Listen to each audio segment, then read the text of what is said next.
ಈ enumeration form ಹೆಂಗಾಗಿದೆ ಅಂತ ಹೇಳಿದ್ರೆ, ನೀವು ಒಂದು 10 ಜನರನ್ನ ನೀವು ಮಾತಾಡಿಸಿ, ಅದರಲ್ಲಿ ಎಜುಕೇಟೆಡ್ ತಗೊಳ್ಳಿ, ಅನಕ್ಷರಸ್ಥನ ತಗೊಳ್ಳಿ, ಯಾರನ್ನೇ ತಗೊಳ್ಳಿ, BLOನೇ ತಗೊಳ್ಳಿ. ನೀವು ಬೇಕಾದ್ರೆ ನೀವು ಈ ಫಾರ್ಮನ್ನು ಇಟ್ಕೊಂಡು ನೀವು ಇದನ್ನು ಕಾನ್ಫಿಡೆಂಟಾಗಿ ಎಲ್ಲಿ ಏನು ತುಂಬಬೇಕು ಅಂತ ತಪ್ಪಿಲ್ದಂಗೆ ತುಂಬಲಿಕ್ಕೆ ನಿಮಗೆ ಕಾನ್ಫಿಡೆಂಟ್ ಇದೆಯಾ, ನೀವು ಕಾನ್ಫಿಡೆನ್ಸ್ ಇದೆಯಾ ಅಂತ ಕೇಳಿದ್ರೆ 10ರಲ್ಲಿ 9 ಜನ ಇಲ್ಲ ಅಂತಲೇ ಹೇಳ್ತಾರೆ, BLOನು ಒಳಗೊಂಡಂತೆ. ಅದು ನೀವು ನೋಡಿದ್ರೆ ಕಕ್ಕಬಿಕ್ಕಿ ಆಗುವಂಥ ಪರಿಸ್ಥಿತಿ ಇದೆ. ಕೆಳಗಡೆ ಒಂದು ಲೈನ್ ಕೂಡ ನಿಮಗಿದೆ, ಈ ನಾನು ಮೇಲೆ ತುಂಬಿರ್ತಕ್ಕಂಥ ಮಾಹಿತಿ ಎಲ್ಲವೂ ಸರಿಯಾಗಿದೆ ಅಂತ ನಾನು ಹೇಳ್ತಾ ಇದ್ದೀನಿ, ನಾನು ಅಕ್ನಾಲೇಜ್ ಮಾಡ್ತೀನಿ. ಸರಿ ಇಲ್ಲ ಅಂತ ಹೇಳಿದರೆ 12 ವರ್ಷ ಜೈಲು ಶಿಕ್ಷೆ ನಾನು ರೆಡಿ ಇದ್ದೀನಿ ಅಂತ ಸೈನ್ ಮಾಡ್ಬೇಕು ನಾವು. ಸೊ ಹಾಗಾಗಿ ಇದೊಂದು ಭಯ ಇದೆ.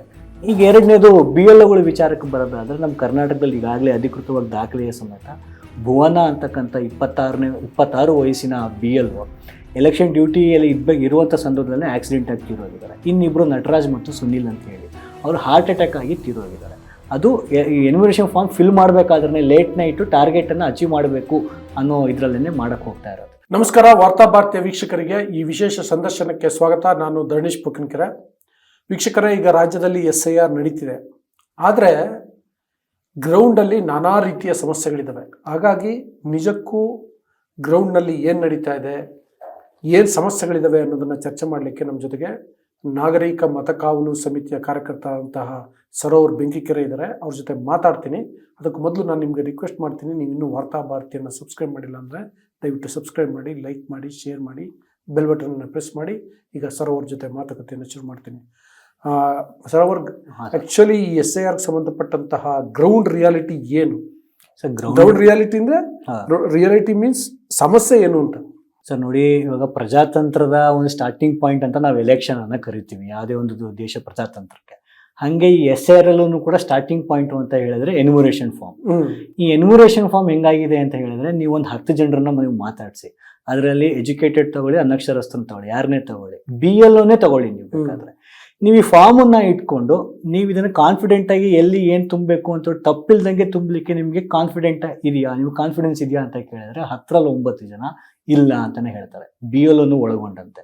ಅದು ನೀವು ನೋಡಿದ್ರೆ ಕಕ್ಕಬಿಕ್ಕಿ ಆಗುವಂಥ ಪರಿಸ್ಥಿತಿ ಇದೆ. ಇದು ಹೆಂಗೆ ಸುಮ್ಮನೆ ಹೇಳ್ತಾ ಇದ್ದೀನಾ? ಇಲ್ಲ, ನೀವು BLO ಹತ್ರ ಮಾತನಾಡಿ ನೋಡಿ.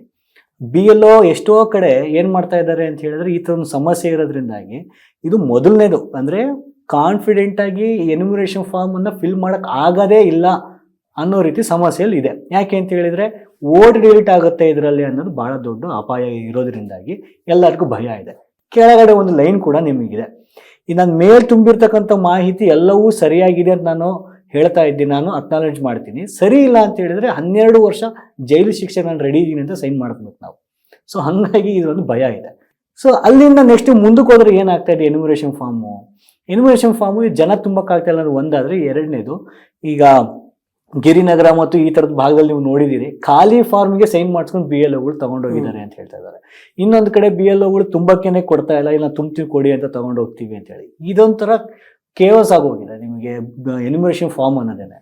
ಈಗ ಎರಡನೇದು BLOಗಳ ವಿಚಾರಕ್ಕೆ ಬರೋದಾದರೆ, ನಮ್ಮ ಕರ್ನಾಟಕದಲ್ಲಿ ಈಗಾಗಲೇ ಅಧಿಕೃತವಾಗಿ ದಾಖಲೆಯ ಸಮೇತ ಭುವನ ಅಂತಕ್ಕಂಥ 26 ವಯಸ್ಸಿನ BLO ಎಲೆಕ್ಷನ್ ಡ್ಯೂಟಿಯಲ್ಲಿ ಇರುವಂಥ ಸಂದರ್ಭದಲ್ಲಿ ಆಕ್ಸಿಡೆಂಟ್ ಆಗಿ ತೀರೋಗಿದ್ದಾರೆ. ಇನ್ನಿಬ್ಬರು ನಟರಾಜ್ ಮತ್ತು ಸುನಿಲ್ ಅಂತ ಹೇಳಿ ಅವರು ಹಾರ್ಟ್ ಅಟ್ಯಾಕ್ ಆಗಿ ತೀರೋಗಿದ್ದಾರೆ. ಅದು ಎನ್ಯುಮರೇಷನ್ ಫಾರ್ಮ್ ಫಿಲ್ ಮಾಡಬೇಕಾದ್ರೆ ಲೇಟ್ ನೈಟು ಟಾರ್ಗೆಟನ್ನು ಅಚೀವ್ ಮಾಡಬೇಕು ಅನ್ನೋ ಇದರಲ್ಲೇ ಮಾಡೋಕ್ಕೆ ಹೋಗ್ತಾ ಇರೋದು. ಸೊ ಅಲ್ಲಿನೂ ಕೂಡ ನಾವು ಈಗ 3 ಜನ BLO ಹೆಣದ ಮೇಲೆ SIR ನಡೀತಾ ಇದೆ. ಅಷ್ಟು ಮಾತ್ರ ಅಲ್ಲ, BLOಗಳಿಗೆ ಸಿಕ್ಕಾಪಟ್ಟೆ ಅವ್ರಿಗೂ ಕೂಡ ತೊಂದರೆ ಆಗ್ತಾ ಇದೆ. ಅವರಿಗೆ ವರ್ಷಕ್ಕೆ 6,000 ರೂಪಾಯಿ ಸಂಬಳ ಅಂತ ಇದೆ. ನೀವು ಎಷ್ಟೋ ಜನ BLOಗಳು ನೀವು ಮಾತಾಡಿಸಿ ನೋಡಿದರೆ ಅದು ಕೂಡ ಬಂದಿಲ್ಲ ಅಂತ ಆಗ್ಬಿಟ್ಟು ಗೊತ್ತಾಗ್ತಾ ಇದೆ. ಈ ಥರದ ಹಲವಾರು ಸಮಸ್ಯೆ ನೀವು ಹೇಳ್ತಾ ಹೋದ್ರೆ ಬಹುಶಃ ನಮಗೆ ಸಮಯ ಸಾಕಾಗಲ್ಲ. BLOಗಳು ಏನಾದರೂ ಬರ್ದೇ ಇದ್ರೆ ಕರ್ತವ್ಯಕ್ಕೆ ಸರಿ ಮಾಡದೇ ಇದ್ರೆ ಅವ್ರ ಮೇಲೆ FIR ಆಗ್ತೀವಿ ಅಂತ ಹೇಳಿದ್ದಾರೆ. ಕರೆಕ್ಟ್.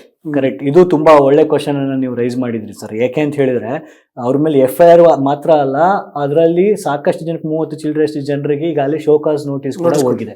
ಅಷ್ಟು ಮಾತ್ರ ಅಲ್ಲ, BLOಗಳೇ ವರದಿಯನ್ನು ಕೊಟ್ಟಿದ್ದಾರೆ, ಅವರೇ ಕಂಪ್ಲೇಂಟ್ ಮಾಡ್ತಾ ಇದ್ದಾರೆ. ಏನು ಅಂತ ಹೇಳಿದ್ರೆ ಮನೆಯಲ್ಲಿ ಕರ್ಕೊಳ್ಳದೆ ಇರೋದು. ಇದು ನೀವು ಭಾರತದ ದೇಶದಲ್ಲಿ ಎಕ್ಸ್ಪೆಕ್ಟ್ ಮಾಡ್ಬೋದು, ಆ ಥರದ ಪರಿಸ್ಥಿತಿ ಇದೆ.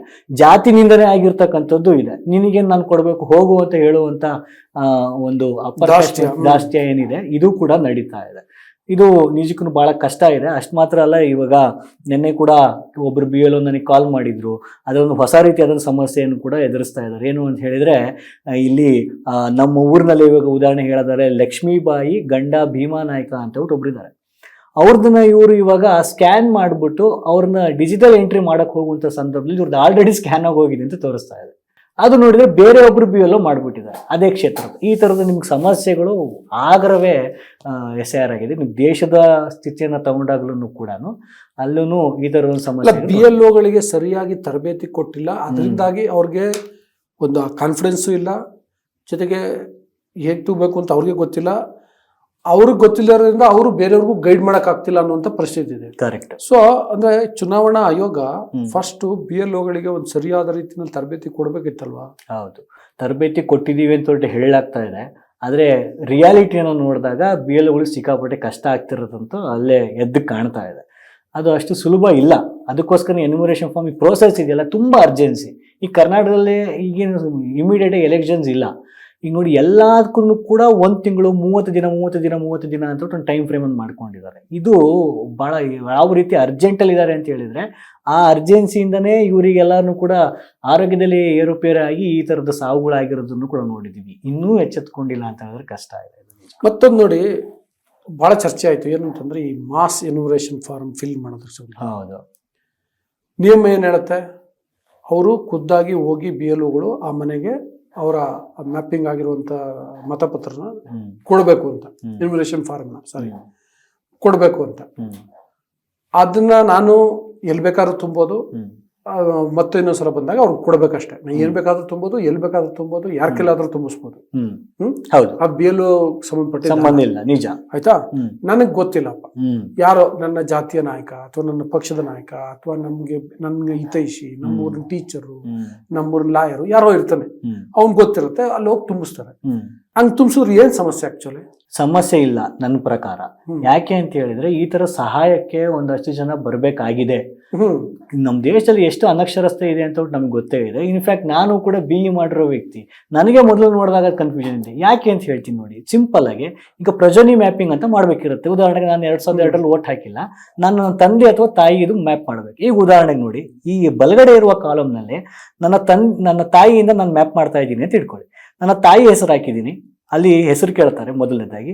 ಎರಡನೇದಾಗಿ ಅವ್ರ ಏನು ಸಂಬಂಧಿಕರ ವಿವರ ಅಂತ ಕೇಳ್ತಾರೆ. ಅಂದ್ರೆ ಅವ್ರದ್ದು 2002 ಯಾರು ಅವ್ರ ಸಂಬಂಧಿಕರು ಇರ್ತಾರೆ ಅಂದ್ರೆ ಅವ್ರ ಗಂಡ. ನಾನು ನನ್ನ ತಂದೆ ಹೆಸರನ್ನ ಹಾಕಿದೆ. ಈಗ ಅದ್ರ ಕೆಳಗಡೆ ರಿಲೇಶನ್ಶಿಪ್ ಟೈಪ್ ಏನು ಅಂತ ಕೇಳ್ತಾ ಇದ್ದಾರೆ. ಹೌದು, ಈಗ ಏನ್ ಮಾಡ್ತಾರೆ, ತುಂಬಾ ಕನ್ಫ್ಯೂಸ್. ಇಲ್ಲೇನಾಗ್ತದೆ, ಬಹಳ ಜನ ಏನ್ ಮಾಡ್ತಾ ಇದಾರೆ, ರಿಲೇಶನ್ಶಿಪ್ ಟೈಪ್ ನಾ ಪ್ರಜೋನಿ ಯಾರು ಮಾಡ್ತಾರೆ, ನನ್ನ ತಾಯಿ ಇದು, ಹಂಗಾಗಿ ಮದರ್ ಅಂತ ಆಗ್ತಾ ಇದೀವಿ. ಆದ್ರೆ ಕೇಳ್ತಾ ಇರೋದು ಅದಲ್ಲ, ಅವರಿಬ್ರು ಸಂಬಂಧ. ಇದು ಹೆಂಗ್ ಗೊತ್ತಾಗತ್ತೆ? ಇದ್ರ ಬಗ್ಗೆ ಜನಗಳಿಗೆ ನಾವು ಎಲ್ಲಿ ಹೇಳಕ್ ಸಾಧ್ಯತೆ ಆಗಿದೆ. ಇವಾಗ ಎಲೆಕ್ಷನ್ಸ್ ಹತ್ರ ಬಂದಾಗ ಚುನಾವಣಾ ಆಯೋಗ ದೊಡ್ಡ ದೊಡ್ಡ ಹೋರ್ಡಿಂಗ್ಸ್ ಹಾಕ್ತಾರೆ, ಅಡ್ವರ್ಟೈಸ್ಮೆಂಟ್ ಹಾಕ್ತಾರೆ. ಪ್ರತಿಯೊಂದು ಓಟು ಕೂಡ ಅಮೂಲ್ಯವಾದದ್ದು, ನೀವು ಓಟನ್ನು ಎಕ್ಸರ್ಸೈಸ್ ಮಾಡಿ ಅಂತ. SIR ಬರ್ತಾ ಇದೆ ಅಂತ ಅಡ್ವರ್ಟೈಸ್ಮೆಂಟ್ ನೋಡಿದೀವಿ ನಾವು. ಹೌದಿಲ್ಲ? ಇಲ್ಲ. ಎಷ್ಟು ಕಡೆ ನಿಮ್ ಡಾಕ್ಯುಮೆಂಟ್ಸ್ ಅನ್ನು ರೆಡಿ ಮಾಡ್ಕೊಳ್ಳಿ ನೋಡಿ. ಎನ್ಯುಮರೇಷನ್ ಫಾರ್ಮ್ ಫಿಲ್ ಮಾಡೋದಂತ ವಿಡಿಯೋ ಅಂತೂ ಇದೆ. ಎಲೆಕ್ಷನ್ CA ಕರ್ನಾಟಕದಲ್ಲಿ ವಿಡಿಯೋ ಇದೆ, ಅದು ಇಂಗ್ಲಿಷಲ್ಲಿ ಇದೆ. ಆ ವಿಡಿಯೋ ಇಂಗ್ಲಿಷಲ್ಲಿ ಇದೆ. ಕನ್ನಡದಲ್ಲಿ ಯಾವ್ದಾದ್ರು ಲಭ್ಯ ಇದೆ, ಆದ್ರೂ ಜನರೇ ಮಾಡಿರೋದು. ಹಂಗಾಗಿ ಈ ಸಮಸ್ಯೆ ಇರುವ ಸಂದರ್ಭದಲ್ಲಿ ಬೇರೆ ಜನಗಳು ಸಹಾಯಕ್ಕೆ ಬರೋದು ತುಂಬಾ ಇಂಪಾರ್ಟೆಂಟ್. ಆ ಸಹಾಯಕ್ಕೆ ಬರ್ಬೇಕಾಗತ್ತೆ. ಇಲ್ಲ ಅಂತ ಹೇಳಿದ್ರೆ ಬಹಳ ಕಷ್ಟ ಆಗುತ್ತೆ. ಈ ಜನಗಳಿಗೆ ಸಹಾಯ ಬರಲೇಬೇಕಾಗತ್ತೆ. ಒಂದೊಂದ್ಸಲ ನಾವೇನು ಹೇಳ್ತಾ ಇದೀವಿ ಅಂದ್ರೆ ಜೆರಾಕ್ಸ್ ತಗೊಳ್ಳಿ, ಫಿಲ್ ಮಾಡಿ ನಿಮಗೆ ಕಾನ್ಫಿಡೆನ್ಸ್ ಇದ್ರೆ ಮಾತ್ರ ನೆಕ್ಸ್ಟ್ ಫಿಲ್ ಮಾಡಿ ಅಂತ ಹೇಳ್ತಾ ಇದೀವಿ. ಯಾಕಂದ್ರೆ ಒಬ್ಬರಿಗೆ ಒಂದೇ, ಅವ್ರ ಹೆಸರು ಒಂದೇ ಎನ್ಯುಮರೇಷನ್ ಫಾರ್ಮ್ ಫಿಲ್ ಅಪ್ ಆಗುತ್ತೆ. ಎರಡಂದ್ರೆ ಒಂದವ್ರು ಇಟ್ಕೋಬೇಕು, ಇನ್ನೊಂದವ್ರು ಕೊಡಬೇಕು. ಈ ತಪ್ಪಾದ್ರೆ ಏನ್ ಮಾಡೋದು? ತುಂಬಾ ಜನ ಸ್ಟ್ರೈಕ್ ಮಾಡಿರೋದು, ವೈಟ್ನರ್ ಹಾಕಿರೋದು ನಾನು ಎಷ್ಟೊಂದು ನೋಡಿದ್ದೀನಿ. ಅದ್ ಏನಾಗೋದು ಗೊತ್ತಿಲ್ಲ ನಮ್ಗೆ. ಯಾಕೆಂದ್ರೆ ಅದ್ರ ಬಗ್ಗೆ ಕ್ಲಾಸ್ ಅಲ್ಲಿ ಏನು ಹೇಳಿಲ್ಲ, ಎಲೆಕ್ಷನ್ ಮ್ಯಾನ್ಯುವಲ್ ಅಲ್ಲಿ ಏನು ಹೇಳಿಲ್ಲ. ತಪ್ಪಾದ್ರೆ ಏನು, ವೈಟ್ನರ್ ನೀವು ಹಾಕ್ಬೋದಾ, ಸ್ಟ್ರೈಕ್ ಮಾಡ್ಬೋದಾ, ಅದ್ರ ಬಗ್ಗೆ ಕ್ಲಿಯರ್ ಆಗಿ ನಮಗೆಲ್ಲೂ ಮಾಹಿತಿ ಇಲ್ಲ. ಇನ್ನೊಂದು ಕನ್ಫ್ಯೂಷನ್. ಸೊ ಅದ್ರ ಬಗ್ಗೆ ಮಾಹಿತಿ ಇಲ್ಲ. ಜನ ಏನ್ ಮಾಡ್ತಾ ಇದಾರೆ, ಸ್ಟ್ರೈಕ್ ಔಟ್ ಮಾಡಿ ವೈಟ್ನರ್ ಎಲ್ಲ ಹಾಕಿ ನಮಗ್ ಫೋನ್ ಮಾಡಿ ನೀವು BLO ತರನೇ ಮಾತಾಡಿ ಅಂತ ಹೇಳಿದ್ಮೇಲೆ BLO ಮತ್ತೆ ಆಮೇಲೆ ಅವ್ರೇನೋ ಸಹಾಯ ಮಾಡಿದ್ದಾರೆ. ಆದ್ರೆ ಈ ಪರದಾಟ ಇದೆಯಲ್ಲ, ಇದನ್ನ ಜನರ ಮೇಲೆ ಹಾಕಿದ್ದಾರೆ. ಹಂಗಾಗಿ ಹೌದು ನೋಡಿ, ಅಕ್ಷರಸ್ಥಿದ್ರು ಕೂಡ ಅವರು ಅವ್ರ ಹೆಸರು ಬರದೆ ಎಷ್ಟೋ ತಿಂಗಳು ಎಷ್ಟೋ ವರ್ಷ ಆಗಿರುತ್ತೆ ಕೆಲವರು. ಹೌದು, ಓದಿರ್ತಾರೆ 8ನೇ ಕ್ಲಾಸು 10ನೇ ಕ್ಲಾಸು ಅಥವಾ ಸೆಕೆಂಡ್ PU ಡಿಗ್ರಿವರೆಗೂ ಓದಿರ್ತಾರೆ. ಅದು ಆಮೇಲೆ ಬೇರೆ ಏನೋ ಕೆಲಸ ಮಾಡ್ತಿರ್ತಾರೆ, ಓದಿರಲ್ಲ, ಬರಿತಾ ಇರಲ್ಲ. ಅವ್ರಿಗೆ ದಿಢೀರ್ನೆ ಒಂದು ಫಾರಂ ತುಂಬುವಾಗ ಎಲ್ಲೋ ಅದೊಂದೇನೋ ಇನಿಷಿಯಲ್ ಮಿಸ್ಟೇಕ್ ಆಗ್ಬೋದು, ಯಾವುದೋ ನಂಬರ್ ಮಿಸ್ಟೇಕ್ ಆಗ್ಬೋದು, ಏನೋ ಒಂದು ಆಗೋ ಸಾಧ್ಯತೆ ಇರುತ್ತೆ. ನೀವು ಹೇಳ್ದಂಗೆ ಹಿಂಗೆ ಕಾಟ್ ಮಾಡೋಂಗಿಲ್ಲ, ವೈಟ್ನರ್ ಹಚ್ಚಂಗಿಲ್ಲ ಅಂದಾಗ ಮತ್ತೆ ಎಲ್ಲಕ್ಕಿಂತ ಹೆಚ್ಚಾಗಿ ಭಯದಿಂದ ತಪ್ಪಾಗುವ ಸಾಧ್ಯತೆ ಇರ್ತದೆ. ಹೌದು ಹೌದು. ಸೊ ಅದಕ್ಕೆ ಇದೊಂದು ಅಂದ್ರೆ ಹಿಂಗಿದ್ದು ಕೂಡ ಮಾಸ್ ಫಿಲ್ಲಿಂಗ್ ನ ಯಾಕೆ ವಿರೋಧ ಮಾಡ್ತಾರೆ? ಇದು ಒಂದು ಏನು ಅಂತ ಹೇಳಿದ್ರೆ ಕರ್ನಾಟಕದಲ್ಲಿ ಒಂದು ಅವೇರ್ನೆಸ್ ಒಂದು ಬರ್ತಾ ಇದೆ ಅಂತ ನನಗೆ ಅನಿಸ್ತಾ ಇದೆ. ಈ ಥರದ್ದೊಂದು ನಡೀತಾ ಇದೆ, ಹಾಗಾಗಿ ನಾವು ಜಾಗರೂಕರಾಗಿ ನಾವು ಇದ್ರ ಫಿಲ್ ಮಾಡಬೇಕು ಅನ್ನೋ ಒಂದು ಮೆಸೇಜ್ ಅಂತೂ ಸಾಮಾನ್ಯ ಜನಕ್ಕೆ ಕೆಲವು ತಕ್ಕ ಮಟ್ಟಿಗೆ ರಿಸೀವ್ ಆಗಿದೆ ಅಂತ ಅನಿಸ್ತಾ ಇದೆ. ಇದರಲ್ಲಿ ಏನು ನೀವು SIR ನೋಡಿದಾಗ ಆ್ಯಕ್ಚುಲಿ ಇದ್ರ ಜೊತೆಗೆ ಒಂದು ಸಂಬಂಧವೂ ಇದೆ, ಒಂದು ಪೊಲಿಟಿಕಲ್ ವಿಚಾರವೂ ಕೂಡ ಇದೆ. ಏನು ಅಂತ ಹೇಳಿದ್ರೆ ಇಲ್ಲಿ ನೋಡಿ, SIR ಮ್ಯಾನ್ಯುವಲ್ ಅನ್ನು ನೀವು ನೋಡಿದರೆ SIR ಮ್ಯಾನ್ಯುವಲ್ ಇರುವ ಘೋಷವಾಕ್ಯ ಏನು ಅಂತ ಹೇಳಿದ್ರೆ ಒಬ್ಬ ಅರ್ಹ ಮತದಾರರು ಹೊರಗುಳಿಬಾರ್ದು ಅನ್ನೋದು ಘೋಷವಾಕ್ಯ. SIR ಪ್ರೋಸೆಸ್ ಇಂದ ಎಕ್ಸಸೈಸ್ ಆದ್ಮೇಲೆ ಆಗಿರೋದೇನು, 6 ಕೋಟಿ ಅಷ್ಟು, ಸುಮಾರು 6 ಕೋಟಿ ಅಷ್ಟು ಓಟ್ ಡಿಲೀಟ್ ಆಗಿದೆ. ಅಂದರೆ 11.8%, 11ರಿಂದ 12%. ಅಂದರೆ ಪ್ರತಿ 8 ಜನರಲ್ಲಿ 1 ಓಟ್ ಡಿಲೀಟ್ ಆಗಿದೆ. ಇದು ಅಂದ್ರೆ ಒಬ್ರು ಹೊರಗುಳಿಬಾರ್ದು ಅಂತ ಹೇಳ್ತಾ ಇದ್ದಾರೆ, ಅದರಲ್ಲಿ ಡಿಲೀಟ್ ಆಗ್ತಾ ಇದೆ. ಇಲ್ಲಿ ಕರ್ನಾಟಕದಲ್ಲಿ ಏನಾಗ್ತಾ ಇದೆ ಅಂತ ಹೇಳಿದ್ರೆ ಈವರೆಗೂ ಕೂಡ ASDDO ಅನ್ನ ಚುನಾವಣಾ ಆಯೋಗ ಪ್ರತಿದಿನ ಸಂಜೆ 6 ಗಂಟೆಗೆ ಮಾಡ್ತಾ ಇದೆ. ನಿನ್ನೆಯ ಅಂಕಿಅಂಶದ ಪ್ರಕಾರ, ಇನ್ನು ಇವತ್ತು 6 ಗಂಟೆ ಆಗಿಲ್ಲ, ನಿನ್ನೆ ಅಂಕಿಅಂಶದ ಪ್ರಕಾರ ಒಂದು 5% ಓಟು ಡಿಲೀಟ್ ಆಗುತ್ತೆ. ಇದು ಕಾಮನ್ ನನ್ನ ಪ್ರಕಾರ. ಇಷ್ಟು ಓಟು ಇರುತ್ತೆ, ಡೂಪ್ಲಿಕೇಟ್ಸ್ ಇರುತ್ತೆ, ಡೆತ್ ಇರುತ್ತೆ. ಇದು ಆಗಬೇಕು, ಪರಿಷ್ಕರಣೆ ಅಂತಕ್ಕಂಥದ್ದು ಕಾಲಕ್ಕೆ ದೇಶದಲ್ಲಿ ಆಗಿದೆ, ಇದು ಆಗಬೇಕು, ಪರಿಷ್ಕರಣೆ ಆಗಲೇಬೇಕು. ಆದರೆ ವಿರೋಧ ನಾಗರಿಕ ಸಮಾಜದ ವಿರೋಧ ಬರ್ತಾ ಇದೆ. ಯಾಕೆಂದ್ರೆ ಇದು ಪರಿಷ್ಕರಣೆ ಮಾತ್ರ ಅಲ್ಲ, ನಮಗೆ ಗೊತ್ತಿರಬೇಕು, ಪ್ರತಿಯೊಬ್ಬರು ನೀವು ವೋಟರ್ಸು ಹೊಸದಾಗಿ ಎನ್ರೋಲ್ಮೆಂಟ್ ಆಗ್ತಾ ಇದೀವಿ ನಾವು ಈ ಸಲ. ಹೊಸದಾಗಿ ಎನ್ರೋಲ್ಮೆಂಟ್ ಆಗಿರೋದು ಈ ಹಿಂದೆ ಇರಲಿಲ್ಲ, ಫಸ್ಟ್ ಟೈಮ್ ಬಿಟ್ರೆ. ಪ್ರತಿಯೊಬ್ಬರು ಹೊಸದಾಗಿ ಎನ್ರೋಲ್ಮೆಂಟ್ ಆಗಬೇಕು. ಮತ್ತು ಇದು ಎಕ್ಸಸೈಸೇ ನಿಮಗೆ ತೋರಿಸ್ತಾರೆ, ಡಿಲೀಟ್ ಆಗೋದೇನೆ ಇದ್ರ ಮೇನ್ ಹೈಲೈಟು. ಹಾಗಾಗಿ ನೋಡಿ, ನ್ಯಾಯದ ವಿಷಯಕ್ಕೆ ಸಂಬಂಧಪಟ್ಟಂಗೆ ಒಂದು ಮಾತಿದೆ, ಏನಂದ್ರೆ 100 ಅಪರಾಧಿಗಳು ತಪ್ಪಿಸ್ಕೊಂಡ್ರು ಕೂಡ ಒಬ್ಬ ನಿರಪರಾಧಿ ಶಿಕ್ಷೆಗೆ ಆಗ್ಬಾರ್ದು ಎಕ್ಸಾಕ್ಟ್ಲಿ ಅಂತ. ಸೊ ವೋಟರ್ ವಿಷಯಕ್ಕೆ ಬಂದ್ರು ಕೂಡ ನೀವು ಹೇಳ್ದಂಗೆ ಡಿಲೀಟ್ ಆಗ್ಬೇಕು, ನಿಜ. ಹೌದು. ಯಾರು ಅನರ್ಹರು ಅಥವಾ ಈಗ ತೀರ್ಕೊಂಡಿರೋರ ಹೆಸರು ಡಿಲೀಟ್ ಆಗ್ಬೇಕು. ಹೌದು. ಮತ್ತೆ ಈ ಕಾನ್ಸ್ಟಿಟ್ಯೂನ್ಸಿಲಿ ಮತ್ತೆ ಇನ್ನೊಂದು ಕಾನ್ಸ್ಟಿಟ್ಯೂನ್ಸಿ ಕಡೆ ಇರೋರು ಡೂಪ್ಲಿಕೇಸಿ ಇರುವಂತದ್ದು ಡಿಲೀಟ್ ಆಗ್ಬೇಕು. ಅದೆಲ್ಲವೂ ಸರಿ, ಕರೆಕ್ಟ್. ಒಂದೊಮ್ಮೆ ಅದು ಉಳ್ಕೊಂಡ್ರು ನಿಜಕ್ಕೂ ಅರ್ಹ ಮತದಾರ ಇರ್ತಾನಲ್ಲ, ಅವನ ಹೆಸರು ಯಾವ ಕಾರಣಕ್ಕೂ ಡಿಲೀಟ್ ಆಗ್ಬಾರ್ದು. ಹೌದು, ಹಂಗ್ ನೋಡ್ಕೊಳ್ಬೇಕು. ಬಟ್ ಹಂಗ ಆಗ್ತಿಲ್ಲ ಆಗ್ತಿಲ್ಲ ಅನ್ನೋದಕ್ಕೆ ನೋಡಿ, ನೀವು ಯಾಕೆ ಆಗಲ್ಲ ಅಂತ ಹೇಳಿದ್ರೆ, ಈಗ 5ನೇ ತಾರೀಕು, ಆಗಸ್ಟ್ 5ನೇ ತಾರೀಕು ಡ್ರಾಫ್ಟ್ ಲಿಸ್ಟ್ ಅಂತ ಹಾಕ್ತಾರೆ. ಡ್ರಾಫ್ಟ್ ಲಿಸ್ಟ್ ಹಾಕಿದ್ಮೇಲೆ ನಿಮ್ಮ ಹೆಸರಲ್ಲಿ ಇಲ್ಲ ಅಂತ ಹೇಳಿದ್ರೆ ಕ್ಲೈಮ್ಸ್ ಅಂಡ್ ಅಬ್ಜೆಕ್ಷನ್ಸ್ಗೆ ನೀವು ಹೋಗ್ಬೋದು. ಕ್ಲೈಮ್ಸ್ ಅಂಡ್ ಅಬ್ಜೆಕ್ಷನ್ಸ್ ಅಲ್ಲಿ ನಿಮ್ಮ ಹೆಸರನ್ನ ನಿಮಗೆ ಹಿಯರಿಂಗ್ ಕರೀತಾರೆ, ನೋಟಿಸ್ ಕೊಡ್ತಾರೆ. ಹಿಯರಿಂಗ್ ಅಲ್ಲಿ ಹೋಗಿ ನಿಮ್ಗೆ ಕ್ಲಿಯರ್ ಮಾಡ್ಕೊಳ್ಬೇಕಾಗತ್ತೆ. BLO ಮತ್ತು ERO ನಮ್ಗೆ ಅಬ್ಜೆಕ್ಷನ್ ಇಲ್ಲ ಅಂತ ಹೇಳ್ಬೇಕಾಗತ್ತೆ. ಇದಕ್ಕೆ ನಿಮಗಿರೋ ಟೈಮ್ ಎಷ್ಟು? 30 ದಿನ. ಈ 30 ದಿನದಲ್ಲಿ ಸಾಮಾನ್ಯ ಹಳ್ಳಿ ಜನರಿಗೆ ನೋಟಿಸ್ ಹೋಗುತ್ತೆ ಅನ್ನೋದು ಗ್ಯಾರಂಟಿ ಇಲ್ಲ. ಹೋದ್ರು ರಿಸೀವ್ ಮಾಡ್ಕೊಳಕ್ ಹೆದರ್ಕೊಳ್ತಾರೆ ಸಾಮಾನ್ಯ ಜನ, ನೋಟಿಸ್ ಏನೋ ಬಂದ್ಬಿಟ್ಟಿದೆ ಅಂತ. ಅದು ಇಸ್ಕೊಂಡು ಇದೆಲ್ಲ ನೋಟಿಸ್ ಅಂತ ಗೊತ್ತಾಗೋ ಅಷ್ಟೊತ್ತಿಗೆ 5 ದಿನ ಹೋಗೋಗಿರುತ್ತೆ. ಅದರಲ್ಲಿ ವರ್ಕಿಂಗ್ ಡೇಸು ಮಾತ್ರ ಉಳ್ಕೊಂಡಿರುತ್ತೆ. ಅದರಲ್ಲಿ ನೀವು ಡಾಕ್ಯುಮೆಂಟ್ ತಗೊಳ್ಬೇಕು ಅಂತ ಹೇಳಿದ್ರೆ, ಗೌರ್ಮೆಂಟ್ ಜಾತಿ ಪ್ರಮಾಣ ಪತ್ರ ತಗೋಬೇಕು ಅಂದ್ರೆ 21 ವರ್ಕಿಂಗ್ ಡೇಸ್ ಬೇಕು. ಹೆಂಗ್ ತಗೊಂಡು ನೀವು ಯಾವಾಗ ಕೊಡ್ತೀರಿ? ನೀವು ಹೇಳ್ದಂಗೆ ಇದರಲ್ಲಿ ಡಿಲೀಟ್ ಆಗುವ ಸಂಭವನೆ ಹೆಚ್ಚಾಗಿರುತ್ತೆ ಹೊರತು ಉಳಿಸ್ಕೊಳ್ಳೋದು ಕಾಣ್ತಾ ಇಲ್ಲ. ಅದಕ್ಕೆ ನಾವು ಕೇಳ್ತಾ ಇರೋದು, 1 ತಿಂಗಳು ಸಾಕಾಗಲ್ಲ, ಕನಿಷ್ಠ 6 ತಿಂಗಳು ಕೊಡಿ ಸಮಯ. ಕರ್ನಾಟಕದಲ್ಲಿ ಅಂತ ಅರ್ಜೆಂಟಲ್ಲಿ ಮಾಡಬೇಕಾಗಿರುವಂಥ ಅವಶ್ಯಕತೆ ಅಂತೂ ಇಲ್ಲ. 6 ತಿಂಗಳು ಸಮಯ ಕೊಡಬೇಕು ಚುನಾವಣಾ ಆಯೋಗ ಅಂತ ಒಟ್ಟು ಈ ಮುಖಾಂತರ ನಾನು ಡಿಮ್ಯಾಂಡ್ ಮಾಡ್ತೀನಿ. ಅಲ್ಲ, ಒಂದೊಮ್ಮೆ ಈಗ local body, for example GB elections ಇರ್ಬೋದು, ಬೇರೆ ತಾಲೂಕ್ ಪಂಚಾಯತ್, ಜಿಲ್ಲಾ ಪಂಚಾಯತ್, ಗ್ರಾಮ ಪಂಚಾಯತ್ ಚುನಾವಣೆ ಬರ್ತಿದೆ ಅಂತ ಅನ್ಕೊಳ್ಳಿ. ಆದರೆ ನಿಜಕ್ಕೂ ಮತ ಪ್ರಮಾಣವನ್ನ ಹೆಚ್ಚಿಸುವ ಉದ್ದೇಶ ಇದ್ರೆ, ಎಲ್ಲರೂ ಮತ ಹಾಕ್ಬೇಕು ಅನ್ನುವಂಥ ಉದ್ದೇಶ ಚುನಾವಣಾ ಆಯೋಗಕ್ಕಿದ್ರೆ, ಅವರು ಆಯ್ತಪ್ಪ, ಎಷ್ಟು ಸಂದರ್ಭದಲ್ಲಿ ನಾವು ಚುನಾವಣೆಗಳನ್ನ ಮುಂದೂಡಿಲ್ಲ. ಕರೆಕ್ಟ್. ಈಗ GB ಎಲೆಕ್ಷನ್ ಆಗಿ, BBMP ಎಲೆಕ್ಷನ್ ಆಗಿ ಆಲ್ರೆಡಿ 10 ವರ್ಷದ ಮೇಲಾಯ್ತು. ಜಿಲ್ಲಾ ಪಂಚಾಯತ್ ಇನ್ನು 6 ತಿಂಗಳಲ್ಲಿ ಏನಾಗ್ಬಿಟ್ಟು ಕ್ರಾಂತಿ ಆಗ್ಬಿಡುತ್ತಾ? ಏನಿಲ್ಲ. ಹಂಗಾಗಿ ಅವರು ಚುನಾವಣೆಯನ್ನ ಮುಂದೂಡಿ ಈ SIR ಪ್ರೋಸೆಸ್ನ ತರೋ ಮಾಡ್ಬೇಕು, ಮಾಡಿ ಅನಂತರ ಮಾಡ್ಬೋದಲ್ಲ. ಹೌದು. ಬಟ್ ಸ್ಟಿಲ್ ಅವರು ತರಾತುರಿನಲ್ಲಿ ಮಾಡ್ತಿದ್ದಾರೆ.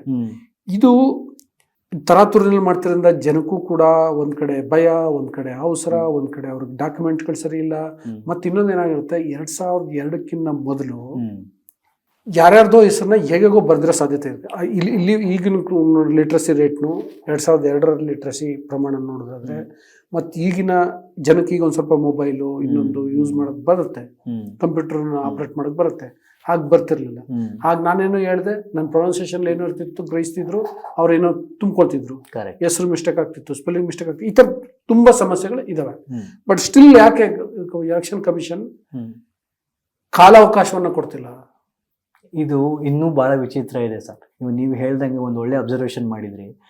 ಪಂಚಾಯತ್ ಎಲೆಕ್ಷನ್ಸ್ಗಳನ್ನ ನಡೆಸೋದು state election body, parliamentary election ಮತ್ತು ಅಸೆಂಬ್ಲಿ ಎಲೆಕ್ಷನ್ ನಡೆಸೋದು ಸೆಂಟ್ರಲ್ ಎಲೆಕ್ಷನ್ ಬಾಡಿ. ನೀವು ಸ್ಟೇಟ್ ಎಲೆಕ್ಷನ್ ಬಾಡಿ ಹತ್ರ ಇವಾಗ ನೀವೊಂದು ರೆಡಿ ಮಾಡ್ಕೊಂಡಿದ್ದೀರಾ ಅಂತ ಹೋಗಿ ಕೇಳಿ, ಇಲ್ಲ. ಸ್ಟೇಟ್ ಎಲೆಕ್ಷನ್ ಬಾಡಿ ಮಾಡ್ಬೋದಲ್ಲ, ನೀವೇ ಅದೊಂದು ಸ್ವತಂತ್ರವಾಗಿ, ಅದು ಕಾನ್ಸ್ಟಿಟ್ಯೂಷನಲ್ ರೈಟ್ ಇದೆ ಅವರಿಗೆ, ಆ ಫ್ರೀಡಮ್ ಇದೆ. ಅವರು SIR ಕಾಯ್ತಾ ಇದ್ದಾರೆ. ಈಗ ಆಗಲೇ ನಾನು ಹೇಳ್ದಂಗೆ ಇದರಲ್ಲಿ ಎಲ್ಲರನ್ನೂ ಸೇರಿಸಬೇಕು ಅನ್ನೋದು ನಮ್ಮ ಉದ್ದೇಶ ಅನ್ನೋದಾದರೆ, ಪ್ರತಿದಿನ ನೀವು ಕೊಡ್ತಾ ಇರುವಂಥ ಲಿಸ್ಟಲ್ಲಿ ಅಡಿಷನ್ ಕ್ಯಾಟಗರಿ ಯಾಕೆ ತೋರಿಸ್ತಾ ಇಲ್ಲ? ಅದು ಕೂಡ ಇಲ್ಲ. ಅಂದರೆ ಇದು ಟೋಟಲಿ ಅನುಮಾನಾಸ್ಪದವಾಗಿದೆ. ಇದು ಒಂದು ಥರ ದೋಷಪೂರಿತ ಅನ್ನೋದು ಪ್ರೂವ್ಡ್ ಇಡೀ ಇಂಡಿಯಾದಲ್ಲೇ. ಈ ಅರ್ಜೆನ್ಸಿನೇ ನಮಗೆ ಟ್ರಾನ್ಸ್ಪರೆನ್ಸಿ ಇಲ್ಲ ಅನ್ನೋದನ್ನು ತೋರಿಸ್ತಾ ಇದೆ. ಯಾಕೆ ಇಷ್ಟು ಅರ್ಜೆನ್ಸಿ? ಈ ಪ್ರಶ್ನೆ ಗೊತ್ತಿಲ್ಲ ಯಾರಿಗೂ. ಉದ್ದೇಶವೇ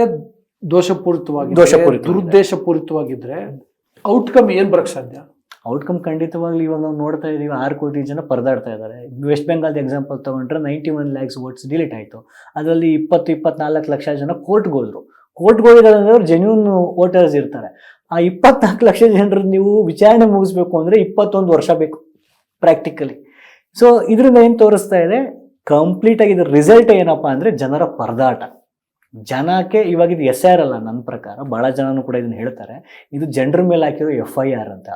ಅಂದರೆ ನೀವು ಈ ದೇಶದ ಸಿಟಿಸನ್ಸ್ ಅಂತ ಹೇಳ್ಬಿಟ್ಟು ಪ್ರೂವ್ ಮಾಡಿ ಅಂತ. ಆದರೆ ಕಂಪ್ಲೀಟಾಗಿ ಇವರು ಡಿನೈ ಮಾಡ್ತಾ ಇದ್ದಾರೆ, ಸಿಟಿಸನ್ಶಿಪ್ಗೂ ಇದಕ್ಕೂ ಸಂಬಂಧ ಇಲ್ಲ ಅಂತ.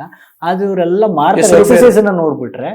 ಆಮೇಲೆ ಅದಾದ ತಕ್ಷಣ ಬಿಹಾರ ಮತ್ತು ವೆಸ್ಟ್ ಬೆಂಗಾಲ್ನ ಚೀಫ್ ಮಿನಿಸ್ಟರ್ ಹೇಳ್ತಾ ಇದ್ದಾರೆ, ನಿಮಗೆ ಸೋಷಿಯಲ್ ವೆಲ್ಫೇರ್ ಸ್ಕೀಮ್ಸ್ಗಳು ಯಾವುದು ಲಾಗೂ ಆಗಲ್ಲ ಅಂತ. ಅವರು ಡಿಟೆಕ್ಟ್ ಮಾಡಿ ಡಿಲೀಟ್ ಮಾಡಿ ಡಿಟೆನ್ಷನ್ ಸೆಂಟ್ರಿಗೆ ಹಾಕಿ ಅಂತ ಹೇಳ್ಬಿಟ್ಟು ವೆಸ್ಟ್ ಬೆಂಗಾಲ್ ಚೀಫ್ ಮಿನಿಸ್ಟರ್ ಹೇಳ್ತಾ ಇದ್ದಾರೆ. ಇದು ರಿಸಲ್ಟ್ ಗೊತ್ತಾಗ್ತಾ ಇದೆ. ಟಾರ್ಗೆಟೆಡ್ ಪೀಪಲ್ ಏನೋ ತೆಗಿತಾ ಇದ್ದಾರಾ ಅಂತ ನಮಗೆ ಅನುಮಾನ ಬರಬೇಕು.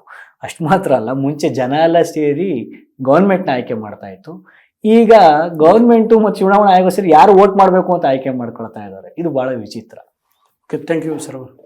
ವೀಕ್ಷಕರೇ, ಇಷ್ಟೊತ್ತು ನೋಡಿದರೆ ಈಗ ನಿಮ್ಮ ಅಭಿಪ್ರಾಯ ಏನು ಅಂತ ತಿಳಿಸಿ. SIR ಅದೇ ಜನರ ಮೇಲೆ ಹಾಕಿರುವಂಥ FIR ಅಥವಾ ಬೇರೆ ಏನು ಇದಾಗಬೇಕಿತ್ತ, ಇದು ಎಂಥ ದೊಡ್ಡ ಸಮಸ್ಯೆಯನ್ನು ಸೃಷ್ಟಿ ಮಾಡ್ಬೋದು ಅನ್ನೋಂಥದ್ದೆಲ್ಲವನ್ನು ತಿಳಿಸಿ. ಇನ್ನೂ ವಾರ್ತಾ ಭಾರತಿಯನ್ನು ಸಬ್ಸ್ಕ್ರೈಬ್ ಮಾಡಿಲ್ಲ ಅಂದರೆ ದಯವಿಟ್ಟು ಸಬ್ಸ್ಕ್ರೈಬ್ ಮಾಡಿ, ಲೈಕ್ ಮಾಡಿ, ಶೇರ್ ಮಾಡಿ, ಬೆಲ್ ಬಟನ್ ಪ್ರೆಸ್ ಮಾಡಿ. Thank you. ನಮ್ಮ ಕಾರ್ಯಕ್ರಮಗಳನ್ನು ನೀವು ನೋಡ್ತಾ ಇದ್ರೆ ನಮ್ಮ ಚಾನೆಲ್ ಅನ್ನ ಸಬ್ಸ್ಕ್ರೈಬ್ ಮಾಡಿ, ಪಕ್ಕದ ಬೆಲ್ ಐಕನ್ ಒತ್ತಿ ನಮ್ಮನ್ನ ಬೆಂಬಲಿಸಿ. ಹಾಗೆ ನಮ್ಮ ಕಾರ್ಯಕ್ರಮಗಳನ್ನ ಲೈಕ್ ಮಾಡಿ, ಕಮೆಂಟ್ ಮಾಡಿ, ಅದನ್ನ ಬೇರೆಯವರಿಗೂ ವಾಟ್ಸ್ಆಪ್ ಮೂಲಕ ಶೇರ್ ಮಾಡಿ. ನೀವು ಹೀಗೆ ಮಾಡಿದಾಗ ನಮ್ಮ ಚಾನೆಲ್ ಮತ್ತಷ್ಟು ಜನರಿಗೆ ತಲುಪಲು ನೀವು ನಮ್ಮೊಂದಿಗೆ ಸಹಕರಿಸಿದ ಹಾಗಾಗುತ್ತೆ. ಇದು ನೀವು ಯಾವುದೇ ಖರ್ಚಿಲ್ಲದೆ ಕೆಲವೇ ಸೆಕೆಂಡುಗಳಲ್ಲಿ ನೀಡಬಹುದಾದ ಸಹಕಾರ. ಧನ್ಯವಾದಗಳು.